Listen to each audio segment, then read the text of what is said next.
오늘 이 말씀 16장 내용들인데 그러기에 앞서서 15장 내용을 한번 훑고 가겠습니다.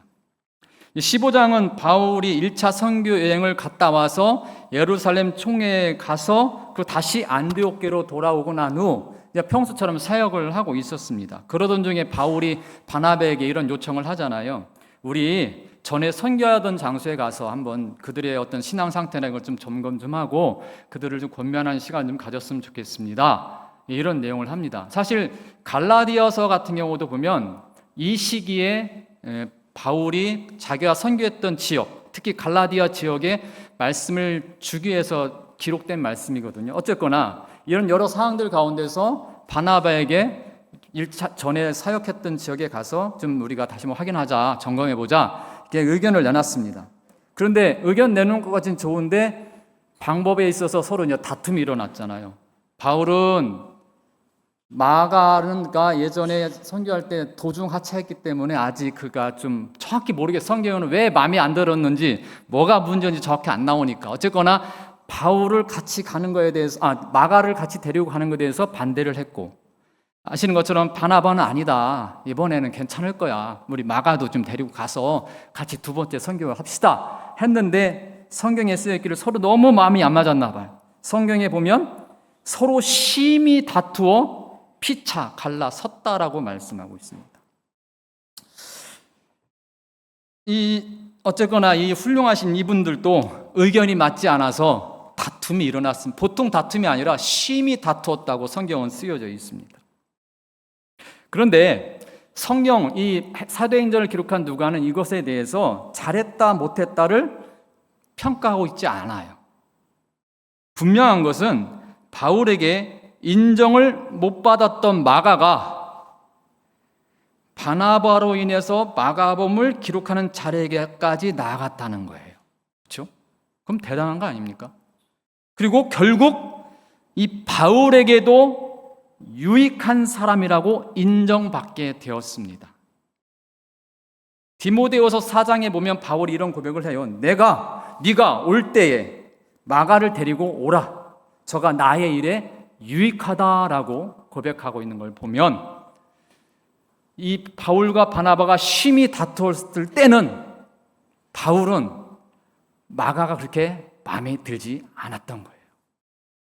하지만 후에 어떤 이야기들이 정확히 성경에 기록되어 있지 않은 추측해 보건대 모든 관계들이 회복되어졌다는 것은 추측해 볼 수 있습니다. 그러면 주님의 일을 하면 뭐든지 형통할 수 있다라는 것은 아니다라는 거예요. 우리는 생각해요. 우리가 교회 일, 하나님의 일을 하면 그 일은 다 잘 될 거야. 왜? 하나님이 기뻐하시는 일이니까. 그런데 오늘 성경을 보면 그렇지가 않아요. 바울이나 바나바나 흠이 없고 어쨌거나 좀 매우 우리가 존경할 만한 분들입니다. 여전히 우리 바울의 신앙을 담고 싶어 하잖아요. 바나바의 위로자로서의 그 별명을 가진 그의 인품을 담고 싶어 하잖아요. 그럼에도 불구하고 서로 의견이 맞지 않아서 다툼이 일어났다라고 성경은 기록합니다. 저와 여러분도 똑같은 예수님을 믿고 있습니다. 다른 예수님을 믿고 있지 않아요. 함께 예배도 하고 함께 식사도 하고 함께 교회 사역을 위해서 동분서주합니다. 그런데 다툴 수 있다는 것을 염두에 두어야 합니다. 우리는 이것에 너무 익숙하지 않아요. 그래서 조금만 틀어지면 안 봐요. 왜? 집에서 싸우면 그래도 보잖아요. 부부가 싸운다고 영원히 안 보십니까?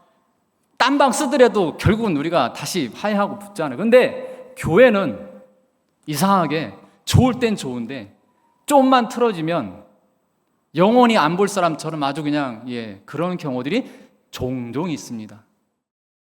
저희 교회가 그렇다는 얘기 아니고 겪어보니까 그런 것들이 있더라고요. 그러니까 이런 거예요. 교회는 우리가 자기의 성격을 잘 드러내지 않기 때문에 항상 다 좋아 보여요. 그런데 막상 일이 터지면 관계가 없잖아요. 사실 좋습니다, 감사합니다, 할렐루야, 사랑합니다, 존경합니다 말은 하지만 그게 관계는 아니잖아요. 관계가 없다 보니 금방 이 모래에 지은 성처럼 무너지고 마는 관계들을 보게 됩니다. 어떻게 보면 각자의 위치에서 바라보는 시각 때문에 오는 오해가 있을 수 있어요. 또 성격 차이로 일의 어떤 그런 스타일이 너무 달라서 부딪히는 경우들이 있습니다. 어떤 분들은 빨리 해야 돼. 어떤 분들은 그렇게 빨리 할 수가 없어요. 천천히 해야 할 수 있는 분들이 있어요. 그런데 일을 같이 하다 보면은 빨리 하는 분들은 느리게 하는 분이 답답하고, 느리게 하시면은 빨리 하는 분 이거 어떻게 하다 잘못되는 거 아니야? 이렇게 하다 보면은 부딪히는 경우들이 종종 있습니다. 갈등이 생겼을 때 바로 원만히 해결되면 좋겠지만 그렇지 못한 경우가 많아요. 그렇지 못하더라도 제가 권면하고자 하는 것은 서로 영원히 안 볼 사람처럼 아예 마음의 문을 닫아버리지 않기를 바랍니다. 일단 서로 좀 안 맞을 수 있잖아요. 그럼 서로 인정해드리고 너도 너대로 시간을 갖고 나도 나대로 시간을 갖자. 그리고 서로 마음을 돌아보는 거예요. 내가 왜 저 사람이 마음에 안 들까? 아니면 저 사람은 왜 나를 마음에 안 들어 할까? 돌아보고 기도하고, 기도는 뭐예요? 품을 수 있는 마음을 달라고 기도해야 돼요. 저 사람이 바뀌기를 기도하면 영원히 바뀌지 않습니다. 아시잖아요. 부부가 잘 바뀌던가요? 죽을 때까지 안 바뀔 겁니다. 근데 어느 순간 내가 그 사람의 성격을 이해하고 받아들이고 같이 가고 있는 걸 경험하셨잖아요. 하물며 교회는 더욱 그렇지 않겠습니까? 그러다 보면 다시 회복할 날이 있을 겁니다. 저는 오늘 이 말씀 속에 바울과 바나바를 보면서 이런 생각들을 많이 해보면서 오늘 말씀을 시작합니다. 이 사건에 대해서 유명한 신학자 F.F. 브루스는 이런 얘기했습니다. 이때 서로 갈라선 거는 슬픈 일입니다. 그러나 마가가 바나바에게 많은 도움을 받았을 것이고 후에 바울에게도 인정을 받았습니다. 하나님은 이 두 사람의 충돌을 선으로 바꾸시어 하나의 전도단을 두 개의 전도단으로 만들어 전도하게 하셨습니다라고 평하고 있습니다. 비록 바울과 바나바가 사소한 다툼으로 헤어졌습니다. 사소한 것 하나로 크게 다투고 헤어졌습니다. 하지만 하나님께서는 바울은 바울대로 신라와 함께 사역을 확장해 나가도록 하셨고, 바나바는 바나바대로 마가와 함께 사역하도록 하였으며 마가의 믿음도 성장하도록 도움을 주었다는 것이 중요한 겁니다. 사도행전 16장은 복음이 아시아, 우리가 지금 여기 우리가 살고 있는 이 아시아가 아니라, 화면을 보시면 알겠지만 아시아를 넘어 유럽으로 복음이 확장되는 중요한 전환점을 보여주고 있습니다. 바울과 실라는 2차 전도여행을 떠나면서 기도하는 중에 성령님의 강력한 인도하심을 경험합니다. 마게도냐로 건너가 빌립보에서 복음을 전파하게 됩니다. 특히 16장에서는 새로운 또 사역자가 같이 함께 하잖아요. 누굽니까? 디모데가 선교단에 새롭게 합류하게 됩니다. 또 성령의 인도하심 속에서 일어난 루디아의 회심이 있습니다. 귀신 들린 여종을 구해내는 사건이 일어납니다. 감옥에 갇힌 바울과 실라가 기적을 경험하고 그것을 지켜본 한 간수가 구원받게 되는 회심 사건이 16장에 기록되어져 있습니다.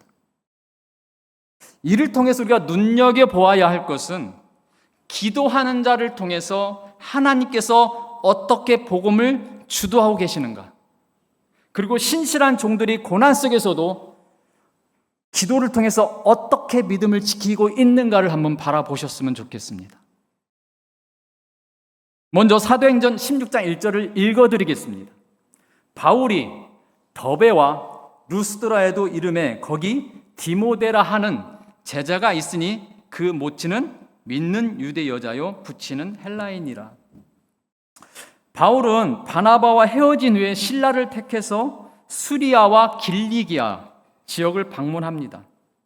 이 지역은 바울이 1차 전도여행 때 복음을 전했던 곳입니다. 그곳에서 바울은 귀한 복음의 열매인 디모데를 만나게 됩니다. 디모데는요, 유대인 어머니와 헬라인 아버지 사이에서 태어난 사람입니다. 바울은 디모데에 대해 평하기를 거짓 없는 믿음을 가졌다라고 고백합니다. 디모데후서 1장 5절 말씀에 보면 이는 네 속에 거짓 없는 믿음을 생각함이라. 이 믿음은 먼저 내 외조모 로이스와 내 어머니 유니게에 속해 있더니 네 속에 있는 줄을 확신하노라 라고 말하고 있습니다. 바울은 디모데를 1차 선교 여행 기간에 루스드라에서 디모데의 가족을 만나 복음을 전했을 때를 알게 된 사람입니다. 바울은 먼저 어머니 유니게와 외할머니 로이스를 주님께로 인도했고 말씀을 전하고 믿음을 굳게 하고 세우고 그 가운데 디모데도 복음을 듣게 되고 주님을 믿게 된 것입니다. 이제 수개월이 지났어요. 그래서 2차 전도 여행 중에 다시 디모데를 만나고 그와 함께 사역을 하게 됩니다. 무슨 일이 있었는지 모르겠지만 그렇게 몇 년이 지나지 않았는데도 불구하고 디모데는 바울과 함께 사역을 떠난 만큼 믿음이 성숙되어 있었습니다. 누가는 디모데를 이렇게 표현하잖아요. 디모데라는 제자라고 기록하고 있잖아요. 불과 몇 개월 전에 복음을 전했는데 그 사람이 바울이 볼 때 제자라고 부를 만큼 믿음이 성숙되어져 있었다라는 것입니다. 바울은 디모데가 이렇게 믿음이 성장할 수 있었던 것은 그의 외할머니와 어머니 때문이라고 말하고 있습니다. 왜? 그 외조모 엄마로부터 나왔다라고 말씀하고 있잖아요. 그의 거짓 없는 믿음이. 믿음으로 사는 삶은, 특히 가정에서의 믿음으로 사는 삶은 말로 안 되잖아요. 행동으로 보여줘야 되잖아요. 특히 부모님들. 그의 모습을 자녀들이 보고 신앙생활은 이런 거구나. 부모님 보면서 예수님은 없는 거구나. 부모님 보면서 하나님이 이런 분이시구나라고 느끼게 되는 건 부모님이 자녀들을 앉혀놓고 성경을 읽어주고 성경 공부를 시켜서 되는 게 아니잖아요. 정말 삶을 통해서 자녀들에게 하나님을 살아계심을 증거하고 예수님이 구원자이심을 증거해 주는 거잖아요. 그렇다면 이 디모데가 믿음을 가질 수 있었던 것은 바로 그의 집에 있는 부모님, 외할머니부터 보고 배웠다라는 것이거든요. 저희 이 평택침례의 성도 여러분, 특히 평택침례에 속한 가정, 그곳이 디모데와 같은 인물을 키워내는 그런 곳이 되기를 주님의 이름으로 축원합니다. 그러면 왜 하나님께서 디모데를 바울에게 붙여주셨을까요? 하나님께서는 바울이 선교하는 지역에는 유대인과 헬라인들이 섞여 있는 곳임을 보셨어요. 그래서 두 문화를 다 공감할 수 있는 사람이 필요했을 겁니다. 거기에 딱 맞는 인물이 바로 디모데였던 거예요. 디모데는 이방인과 유대인의 피가 섞이는 요즘 말로 다문화인입니다. 다문화 가정 속에 자란 자녀입니다. 디모데는 이방 나라의 루스드라에 살았지만 어머니는 유대인이었습니다. 디모데는 이방인 사고와 철학을 알고 있었고 거기다 어머니로부터 배운 유대인의 전통과 율법에 대해서도 잘 알고 있었다고 봅니다. 그래서 하나님께서는 디모데를 바울에게 붙이신 겁니다. 사도행전 16장 3절을 제가 읽어드리겠습니다. 바울이 그를 데리고 떠나고자 할새 그 지역에 있는 유대인으로 말미암아 그를 데려다가 할례를 행하니 이는 그 사람들이 그의 아버지는 헬라인인 줄 다 알미로라. 이상하다. 전에는 할례 받는 거에 대해서 그렇게 별로 좋게 한 얘기 안 하더니 왜 이번에는 왜 디모데를 할례를 받게 했을까? 라고 생각해 볼 수 있잖아요. 근데 여기서의 할례는 구원의 조건에서 할례를 했다는 것이 아닙니다. 디모데가 앞으로 사역을 같이 할 건데 굳이 이 문제로 인해서 누군가를 지도하고 인도하는 입장에서 걸림돌이 되지 않을 수 있도록, 특히 디모데를 아는 사람들은 이 사람의 엄마는 유대인이지만 아버지는 헬라인인 것을 알았기 때문에 혹여나 이것을 위해서 복음을 전하는 데서 방해가 될 수 있는 그 여지를 아예 차단시키기 위해서 할 수 있으면 하도록 한 것이 바로 할례 행위입니다.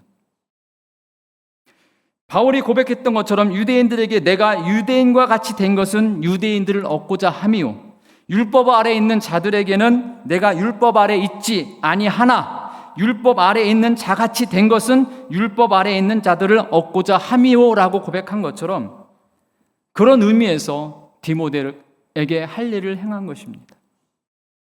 저와 여러분도 바울의 모습에서 보아야 될 것은 진리에서 벗어나지 않는 이상 자신의 고집스러운 생각을 내려놓고 복음을 더 잘 전할 수 있다면 그 방법이 정말 이 다른 사람이 한 방법이 더 좋다면 그것을 따를 수 있는 그런 지혜를 구할 수 있기를 주님의 이름으로 구합니다. 하나님의 일을 감당하는 데 있어서 복음 외에는 서로 양보하고 배려할 줄 아는 그런 모습이 저와 여러분 가운데 있기를 주님의 이름으로 바랍니다. 바울과 그 일행은 이제 아시아 지역에서 복음을 전하려 했습니다. 사실은 원래 목적이 그거였어요. 바울은 자기가 복음 전했던 1차 전도 지역 그곳에 있는 사람들을 살피고 더 집중적으로 아시아 지역을 복음을 전하기를 원했어요. 그런데 성령님께서는 계속해서 이를 막으셨습니다. 6절과 7절 말씀을 읽어드릴게요. 성령이 아시아에서 말씀을 전하지 못하게 하시거늘 그들이 부르기아와 갈라디아 땅으로 다녀가 무시아 앞에 이르러 비두니아로 가자 애쓰되 예수의 영이 허락하지 아니하시는지라. 이후에 밤에 바울은 환상을 통해서 마게도냐 사람의 요청을 듣고 유럽으로 가야 한다는 확신을 갖게 됩니다. 사도행전 16장 9절 10절을 보면 밤에 환상이 바울에게 보이니 마게도냐 사람 하나가 서서 그에게 청하여 이르되 마게도냐로 건너와서 우리를 도우라 하거늘 바울이 그 환상을 보았을 때 우리가 곧 마게도냐로 떠나기를 힘쓰니 이는 하나님이 저 사람들에게 복음을 전하라고 우리를 부르신 줄을 인정함이로라. 아멘. 이 사건은 하나님께서 복음이 어디로 어떻게 확장되어야 할지를 주도적으로 인도하고 계신다는 것을 보여주는 말씀입니다. 바울은 원래 계획이 없었습니다. 바울의 계획대로 움직이지 않았습니다. 하나님이 계획하시고 이끌고 계시다는 것을 단적으로 보여주는 장면입니다. 바울은요, 아시아의 지역을 다니면서 복음을 전하고자 힘썼습니다. 정확한 원인은 몰라요. 왜 막으셨는지, 어떤 상황으로 막혔는지 성경은 보여주지 않고 있습니다. 하지만 바울은 유럽이라는 것, 마게도니아 지역으로 가서 복음을 전할 의지는 손톱만도 없었습니다. 그런데 하나님은 그 바울의 마음 가운데 하나님이 계획하심을 보게 하셨습니다. 환상 중에 마게도니아 사람이 부르는 것을 보았고, 하나님이 지금까지 막으신 것은 내가 여기가 아니라 저 마게도니아 지역, 지금의 유럽 쪽을 가서 복음을 전하라고 하는 말씀이라고 깨닫기까지 시간이 좀 걸렸어요, 많이. 아마 그 기간 가운데 아마 답답했을 겁니다. 전에는 그렇게도 말씀 전하는데 길이 열리고 복음이 전해질 때는 왜 지금은 자꾸 막으시는 거 얼마나 답답했겠어요. 그런데 바울은 하나님의 말씀을 듣게 됩니다. 이는 하나님이 좁은 울타리에 갇혀있던 바울에게 자신의 한계를 넘어 생각지도 못한 곳, 전혀 예상하지 못한 곳, 다른 사람에게도 복음을 전하도록 깨닫게 하신 것입니다. 11절 12절 말씀을 읽어드리겠습니다. 우리가 드로아에서 배로 떠나 사모드라게로 직행하여 이튿날 네아폴리로 가고 거기서 빌립보에 이르니 이는 마게도니아 지방의 첫 성이요 또 로마의 식민지라 이 성에서 수일을 유하다가. 바울과 일행은 드로아에서 배를 타고 사모드라게는 섬을 지나서 네아폴리를 거쳐서 빌립보에 도착합니다. 근데 이틀 걸렸다고 이렇게 쓰여져 있어요. 근데 통상 이 드로아에서 네아폴리까지 배를 타고 넘어가려면 적어도 3, 4일, 길게는 5일 이상 걸리는 거리입니다. 근데 그 길을 이틀에 걸려 갔다는 것은 하나님이 얼마나 그 신속하게 움직이셨는지 볼 수가 있어요. 아시는 것은 지금은 배가 엔진에 의해서 움직이기도 하지만 과거에는 그런 거 없잖아요. 사람이 노를 젓거나 아니면 바람에 의해서 움직여야 되는데 적어도 이 순항을 했다는 얘기는 바람이 매우 좋았다는 얘기거든요. 그래서 이 장면을 보면서 어떤 느낌이 들었어요? 처음에는 그렇게 복음을 전하는 걸 막으시더니 배를 타고 저쪽으로 가니까 이틀 만에 갈 수 있도록 하시는 걸 보면서 깨달았을 거예요. 아, 하나님의 뜻이 여기에 있었구나. 직행하여라는 말이 있습니다. 여기 보면 유디드 로메오라는 이 단어는 순풍을 받아서 우왕좌왕하지 않고 곧장 항해했다는 의미를 담고 있는 거예요. 하나님께서 바울이 하나님께서 가진 마음을 깨닫고 움직여 주니까 하나님의 그 목적대로 움직여 주니까 그냥 바울을 가게 하셨다는 거예요. 저와 여러분에게도 하나님의 뜻을 깨닫고 행함으로 하나님의 확실한 은혜와 인도하심을 날마다 경험하시기를 주님의 이름으로 간절히 축원합니다. 16장 13절 14절을 읽어드리겠습니다. 안식일에 우리가 기도할 곳이 있을까 하여 문 밖 강가에 나가 거기 앉아서 모인 여자들에게 말하는데 두아디라 시에 있는 자색 옷감 장사로서 하나님을 섬기는 루디아라는 한 여자가 말을 듣고 있을 때 주께서 그 마음을 열어 바울의 말을 따르게 하신지라. 여기도 보면 바울이 그 드로아에서 환상을 볼 때도 뭐 하고 있었을까요? 자다가 봤을까요? 아닌 것 같아요. 아마 자다가 봤으면 꿈에 이런 얘기 했을 것 같은데 환상 중에는 그가 하나님 앞에 그 답답함을 토로하면서 기도하고 있었을 거라고 추측해 볼 수 있습니다. 바로 그 바울이 지금은 또 낯선 땅에 와서 하고 있는 것이 무엇입니까? 먼저 기도할 곳을 찾고 있었습니다. 그곳에서 하나님이 예비하신 한 여인을 만나게 됩니다. 하나님께서는 이렇게 말씀하시잖아요. 주께서 그 마음을 열어 바울의 말을 따르게 하니라 라고 말씀하고 계시잖아요.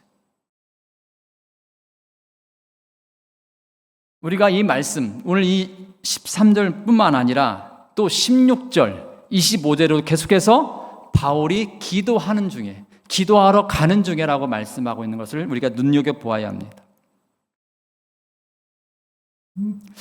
저와 여러분도 어떤 일이든지 무엇을 하든지 하나님께 기도하며 나아가는 모습이 있기를 간절히 소원합니다.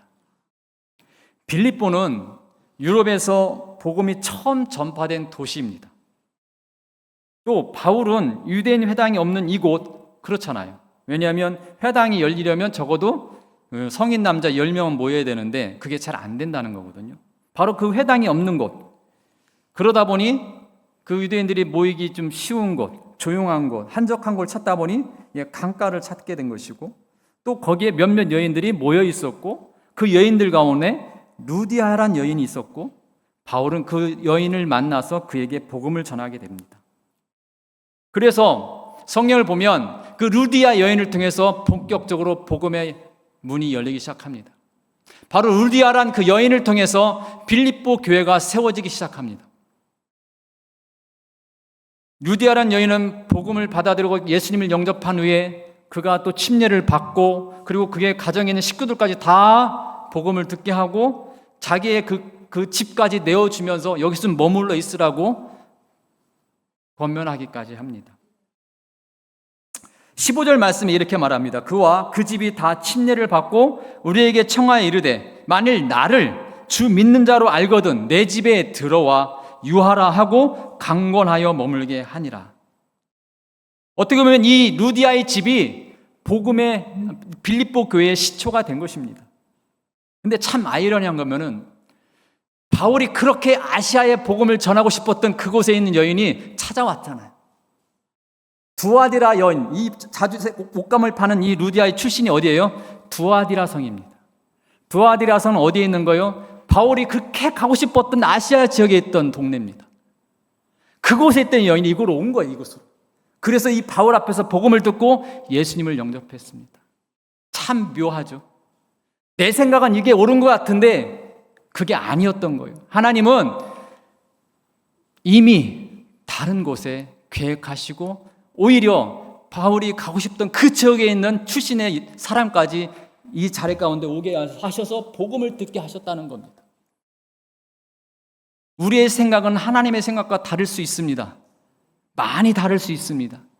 하지만 중요한 건 우리가 그 말씀을 우리가 듣기를 원하고 깨닫기를 원하고 말씀에 순종하는 삶이 되어질 때 하나님이 우리에게 순풍을 달게 하시듯이 우리의 삶을 축복하실 줄로 믿습니다. 하나님의 사역은 인간의 지혜와 능력이 아니라 성령의 역사임을 믿어야 합니다. 바울의 사역은 바울이 계획한 작품이 아니잖아요. 하나님이 그냥 끌고 가신 겁니다. 바울을 이끄시는 성령님의 역사인 줄 믿습니다. 순종과 기도로 나아가는 바울, 기도하는 그 바울 가운데 말씀하시고 그를 통해서 사역하고 계시는 걸 우리가 보게 됩니다. 하나님은 사도 바울의 기도, 그의 열정과 순종을 통하여 큰 비전을 하나님의 계획을 성취해 가신 줄로 믿습니다. 16절부터 18절 말씀을 보겠습니다. 우리가 기도하는 곳에 가다가 점치는 귀신 들린 여종 하나를 만나니 점으로 그 주인들에게 큰 이익을 주는 자라. 그가 바울과 우리를 따라와 소리질러 이르되 이 사람들은 지극히 높은 하나님의 종으로서 구원의 길을 너에게 전하는 자라 하며 이같이 너 여러 날을 하는지라. 바울이 심히 괴로워하여 돌이켜 그 귀신에게 이르되 예수 그리스도의 이름으로 내가 내게 명하노니 그에게서 나오라 하니 귀신이 즉시 나오니라. 여기도 우리가 기도하는 곳에 가다가라고 말씀하고 있습니다. 귀신이 그냥 떠나가는 게 아니에요. 기도하는 사람을 통하여 역사하시는 줄 믿습니다. 바울은 여전히 기도하는 곳을 찾고 있었습니다. 하나님의 일은 기도하는 자에게 역사하시는 줄 믿습니다. 기도하러 가는 길에 귀신 들린 사람을 만났고 바울은 점치는 그 귀신 여종을 해방시켜 줍니다. 구원에는 예외가 없습니다. 귀신 들린 자도 하나님이 뜨시면 구원받을 수 있음을 믿습니다. 그러나 그녀를 이용해 돈 벌던 주인들은 어떤 마음이었습니까? 자기들의 손해를 본 이 손해에 대해서 매우 기분이 나빴어요. 그래서 어떻게 합니까? 바울을 고발합니다. 거기에 다른 말로 이 사람들이 헛된 말로 여기는 사람들을 현혹하고 있습니다. 그래서 결국 매를 맞고 감옥에 갇히게 되잖아요. 저와 여러분도 무엇을 하든지 기도해야 됩니다. 근데 기도한다고 해서 바로 모든 문제가 해결되지 않을 수도 있어요. 바울처럼 매 맞을 일이 생길 수도 있습니다. 기도했는데 내가 저 귀신을 쫓아냈는데 그럼에도 불구하고 매 맞는 자리에 있을 수도 있다는 것을 명심하길 바랍니다. 나의 생각과 다른 일이 일어날 수 있다는 것을 인정하는 여러분이 되기를 간절히 바랍니다. 중요한 건 낙심과 고난이 와도 기도와 찬양을 놓지 않아야 할 줄 믿습니다. 하나님께서는 포기하지 않고 계속해서 기도하는 사람의 음성을 들으시고 역사하실 줄로 믿습니다. 25절 26절을 읽어드리겠습니다. 한밤중에 바울과 실라가 기도하고 하나님을 찬송하며 죄수들이 듣더라. 이에 갑자기 큰 지진이 나서 옥터가 움직이고 문이 곧 다 열리며 모든 사람의 매인 것이 다 벗어진지라. 바울과 실라는 귀신 들린 여자를 구해주었다는 이유로 정말 타당성 없는 매를 맞고 감옥에 갇혔으면서도 불구하고 하나님을 찬양하며 기도하였습니다. 근데 저희의 모습은 어떻습니까? 좋을 땐 좋아요. 그런데 좀 문제 생기면 하나님은 어떻게 저한테 그럴 수 있습니까? 평소에 잘 건강관리도 안 했으면서 병에 걸리면 하나님은 어떻게 나한테 이런 병을 주실 수 있습니까? 라고 우리는 투덜하기가 먼저입니다. 하나님 우리가 병 걸리기를 원하시겠어요?